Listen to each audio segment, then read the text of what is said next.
ಕಾವಲ್ಕಟ್ಟೆ ಹಜರತ್ ರವರು ಭಾಷಣ ಮಾಡಿದರು, ಬೇಕಲ್ ಉಸ್ತಾದ್ ರವರು ಭಾಷಣ ಮಾಡಿದರು.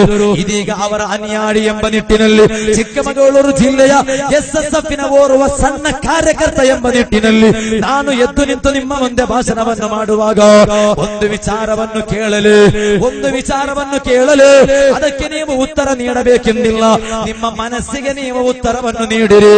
ಈ ಬಂದ ಸಾದಾತುಗಳು, ಈ ಬಂದ ಆಲಿಮ್ಗಳು, ಈ ಬಂದ ಹಜರತ್ಗಳು ಯಾವರಾದರೊಬ್ಬ ಆಲಿಮನನ್ನು ಇನ್ನೋರ್ವ ವಿದ್ವಾಂಸರನ್ನು ಟೀಕಿಸಿದಂತಹ ಒಂದು ಮಾತನ್ನು ಇಲ್ಲಿ ನಿಮಗೆ ಕೇಳಲಿಕ್ಕೆ ಸಾಧ್ಯವಾಗಿದೆಯೋ?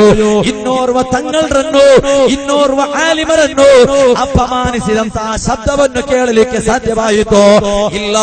ನಮಗೆ ಹೇಳಲಿಕ್ಕಿರುವುದು, ನಮಗೆ ಅದಕ್ಕೆ ಅವಕಾಶವಿಲ್ಲ, ನಮಗೆ ಅದಕ್ಕೆ ಸಮಯವಿಲ್ಲ. ಗೊತ್ತಿದೆಯೋ ನಮಗೆ ಸಾರಥ್ಯವನ್ನು ನೀಡುತ್ತಿರುವುದು ಯಾರು? ಈಗಲೂ ಮರಣ ಹೊಂದಿ ಗೆಟ್ಟಿಕುಳಂ ಮಕಬರದಲ್ಲಿ ಚಿರಶಾಂತಿ ಹೊಂದುತ್ತಿರುವ ಈ ಶೃಂಗೇರಿ ಪರಿಸರಕ್ಕೆ ಪಾದಾರ್ಪಣೆ ಮಾಡಿದಂತಹ ಸಯ್ಯದುನಾ ತಾಜುಲ್ ಉಲಮಾ ಮಹಾನುಭಾವರು ನೇತೃತ್ವವನ್ನು ನೀಡುವಂತಹ ಸಂಘಟನೆ ಯಾರಾಗಿದ್ದಾರೆ? ತಾಜುಲ್ ಉಲಮಾ SSF ನ ಕಾರ್ಯಕರ್ತರೇ, ಗಮನವಿಟ್ಟು ಕೇಳಿರಿ. SSF ನ ಬಗ್ಗೆ ತಪ್ಪು ತಿಳುವಳಿಕೆ ಇರುವಂತಹ ಯುವಕರು ನನ್ನ ಶಬ್ದವನ್ನು ಶ್ರವಿಸುತ್ತಿದೆಯಾದರೆ ಗಮನವಿಟ್ಟು ಕೇಳಿರಿ. ಮಹಾನುಭಾವರಾದ ತಾಜುಲ್ ಉಲಮಾರವರೊಂದಿಗೆ ಒಂದು ದಿನ ಕೇರಳದಲ್ಲಿರುವ ಆತ್ಮೀಯ ನಾಯಕರಾದಂತಹ ಮರ್ಹೂಮ್ ವಡಗರ ಮುಹಮ್ಮದ್ ಹಾಜಿ ರಹ್ಮತುಲ್ಲಾಹಿ ಅಲೈಹಿ ಒಂದು ದಿನ ತಾಜುಲ್ ಉಲಮಾ ಖದ್ದಸಲ್ಲಾಹು ಸಿರ್ರಹುಲ್ ಅಜೀಜ್ ಮಹಾನುಭಾವರ ಬಳಿ ಬಂದು ವಡಗರ ಮುಹಮ್ಮದ್ ಹಾಜಿ ಎಂದು ಹೇಳಿದರೆ ಯಾರು? ಕೇರಳ ಕಂಡ ಅತ್ಯಂತ ದೊಡ್ಡ ಒಲಿ. ಯಾವುದೇ ಒಂದು ಸಂಘಟನೆಯವರಿಗೂ ಕೂಡ ತರ್ಕವಿಲ್ಲ. ಎಲ್ಲಾ ಸುನ್ನಿ ಸಂಘಟನೆಗಳಿಗೂ ತರ್ಕವಿಲ್ಲದಂತಹ ಓರ್ವ ಮಹೋನ್ನತ ನಾಯಕರು ವಡಗರ ಮುಹಮ್ಮದ್ ಹಾಜಿ ರಹ್ಮತುಲ್ಲಾಹಿ ಅಲೈಹಿ. ಆ ಮಹಾನುಭಾವರು ತಾಜುಲ್ ಉಲಮಾರವರ ಬಳಿ ಬಂದು ಹೇಳುತ್ತಾರೆ, ಓ ತಂಗಳ್ರವರೇ, ನಾನು ನಿಮ್ಮನ್ನು ಸ್ವರ್ಗದಲ್ಲಿ ನೋಡುತ್ತಿದ್ದೇನೆ. SSF ನ ಯುವಕರೇ, SSF ನಲ್ಲಿ ಮೆಂಬರ್ಶಿಪ್ ಪಡೆಯಲು ಭಾಗ್ಯ ಲಭಿಸದಂತಹ ಯುವಕರೇ, ಗಮನವಿಟ್ಟು ಕೇಳಿರಿ. ಆ ಸಂದರ್ಭ ತಾಜುಲ್ ಉಲಮರು ಹೇಳಿದ ಮಾತು ಏನು ಗೊತ್ತೇ?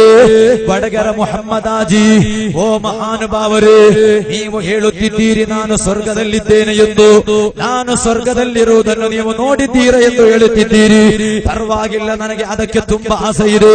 ಆದರೆ ಒಂದು ವಿಚಾರವನ್ನು ಹೇಳುತ್ತೇನೆ, ಕೇವಲ ನಾನು ಮಾತ್ರ, ಉಳ್ಳಾಲ್ ತಂಗಳಾದ ನಾನು ಮಾತ್ರ ಸ್ವರ್ಗಕ್ಕೆ ಹೋದರೆ ಸಾಲದು. ಬದಲಾಗಿ ನಾನು ಸ್ವರ್ಗಕ್ಕೆ ಹೋಗುವಾಗ ನನ್ನ ಹಿಂದೆ ನಿಂತು ನನಗೆ ಬೆನ್ನು ತಟ್ಟಿ ನನಗೆ ಬ್ಯಾಕ್ ಬೋನ್ ಆಗಿ ನಿಂತಹ ಹಲವಾರು SYS ನ ಕಾರ್ಯಕರ್ತರಿದ್ದಾರೆ, ಹಲವಾರು SSF ನ ಕಾರ್ಯಕರ್ತರಿದ್ದಾರೆ.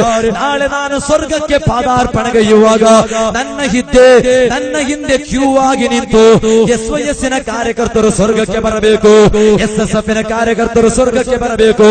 ಆ SSF ನ ಕಾರ್ಯಕರ್ತರು ಸ್ವರ್ಗಕ್ಕೆ ಬರದೇ ಇದ್ದರೆ ಖಂಡಿತವಾಗಿಯೂ ಉಳ್ಳಾಲ್ ತಂಗಳಾದ ನಾನು ಸ್ವರ್ಗಕ್ಕೆ ಹೋಗುವುದಿಲ್ಲ.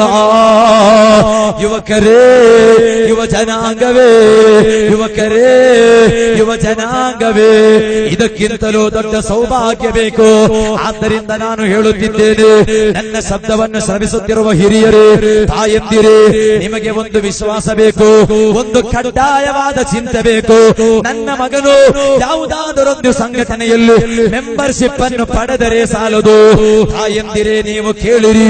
ಈ ಶೃಂಗೇರಿ ಎಂಬ ಊರಿನಲ್ಲಿರುವ ಯಾವುದಾದರೊಂದು ಮಹಿಳೆ ತೀರಿ ಹೋದರೆ, ಮರಣ ಹೊಂದಿದರೆ, ಆ ಮರಣ ಹೊಂದಿದ ಸಂದರ್ಭ ಆ ತಾಯಿಯ ಮಗನು ಓರ್ವ SSF ನ ಕಾರ್ಯಕರ್ತನಾಗಿದ್ದರೆ, ಆ ತಾಯಿಯ ಮಗನು ಓರ್ವ SSF ನ ಕಾರ್ಯಕರ್ತನಾಗಿದ್ದರೆ ಆ ತಾಯಿ ಹೆದರಬೇಕೆಂದಿಲ್ಲ. ಯಾಕೆ ಗೊತ್ತೇ? ಆ ತಾಯಿಯು ಮರಣ ಹೊಂದಿದಾಗ ಆ ತಾಯಿಯ ಜನಾಜ ನಮಾಜನ್ನು ನಿರ್ವಹಿಸಲು ಕೂರತ್ ತಂಗಳರವರು